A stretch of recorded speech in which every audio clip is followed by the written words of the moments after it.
Hello. कैसे हैं? आज बायोलॉजी का हम बोले थे वन शॉट लाएंगे। तो आज हम एक छोटा सा ही चैप्टर से वन शॉट का सेशन स्टार्ट कर रहे हैं, जो कि बायोमोलिक्यूल्स है। बायोमोलिक्यूल से जो चैप्टर है ना, इसका थोड़ा थोड़ा कंसेप्ट मैक्सिमम चैप्टर में है। ठीक है। और इसका जो कुछ बहुत सारे जो कंसेप्ट है, जैसे कुछ कंसेप्ट आपको मिलेगा molecular basis of inheritance 12th के चैप्टर में। उसके बाद और भी कुछ कुछ चैप्टर में आपको उनका उसका कुछ इसका कंसेप्ट मिलेगा दूसरे चैप्टर में। लेकिन बेसिकली जो चैप्टर सिर्फ और सिर्फ बायोमोलिक्यूल्स में ही, जो कंसेप्ट सिर्फ और सिर्फ बायोमोलिक्यूल्स में ही मिलेगा, उसी को हम सिर्फ मेंशन किए हैं। ठीक है। और जहां जो जो कंसेप्ट जिस चैप्टर में मिलेगा, उसी चैप्टर में उसको डिस्कस करेंगे। ठीक है, ताकि यहाँ भी डिस्कस करें वहां भी डिस्कस, आप लोगों के लिए बोर हो जाएगा और टाइम भी नहीं है उतना। तो चलिए, छोटा सा है, बहुत छोटा सा है, इतना ही में आपका बायोमोलिक्यूल्स का काम निकल जाएगा। चलिए स्टार्ट करते हैं। पहला बायोमोलिक्यूल्स का फर्स्ट बायोमोलिक्यूल्स चैप्टर में जब आप पढ़ने चलिएगा, एनसीईआरटी किताब खोलिएगा, तो उसमें सबसे पहले आएगा एसिड सॉल्युबल फ्रैक्शन। ठीक है। और एसिड इनसॉल्युबल फ्रैक्शन, उसको हम शॉर्ट समरी में यहाँ पे लिख दिए हैं। एसिड सॉल्युबल फ्रैक्शन जो होता है वो माइक्रोमोलिक्यूल्स होता है। ठीक है। उसका जो लो मॉलिक्यूलर वेट वो जो होते हैं वो लो मॉलिक्यूलर वेट के होते हैं, जो कि 18 से लेके 800 डाल्टन तक के होते हैं। ठीक है।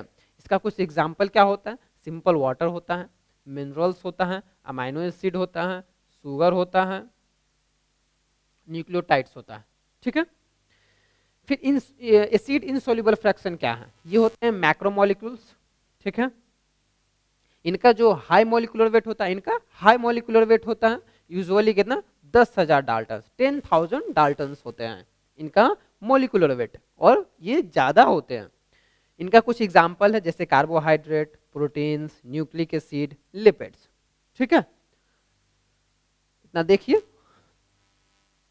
नेक्स्ट स्लाइड में जाते हैं। फिर आगे जब बढ़िएगा तो एनसीईआरटी में एक टेबल दे रखा है 9.4, वो टेबल को समझते हैं। ठीक है ना, वो भी टेबल इंपॉर्टेंट है, और बिहार बोर्ड के अनुसार हमको इतना ही चीज इंपॉर्टेंट लगा है, इसलिए हम इतना ही चीज इंक्लूड किया है। ज्यादा करने की जरूरत नहीं, टाइम आप लोगों के पास नहीं है। इतना ही चीज आप ध्यान में रखिएगा, बार बार पढ़िएगा, याद हो जाएगा, अच्छा एग्जाम जाएगा। ठीक है। तो average composition of the cell, average composition of the cell क्या है? तो ये सब कुछ कंपोनेंट हैं। ठीक है। और ये परसेंटेज उनका दिया हुआ, कौन कितना हमारे बॉडी में कौन चीज कितना रहता है या रहना चाहिए। वाटर जो है वो 70 to 90% रहते हैं, protein 10 to 15%, carbohydrate 3%, lipids 2%, nucleic acid 5 से 7%, एंड आयंस 1%। ठीक है। हाँ, ये सब जो है इसका परसेंटेज वाइज याद रखिएगा, हो सके तो इस पे क्वेश्चन भी बन जाता है, बनता भी है।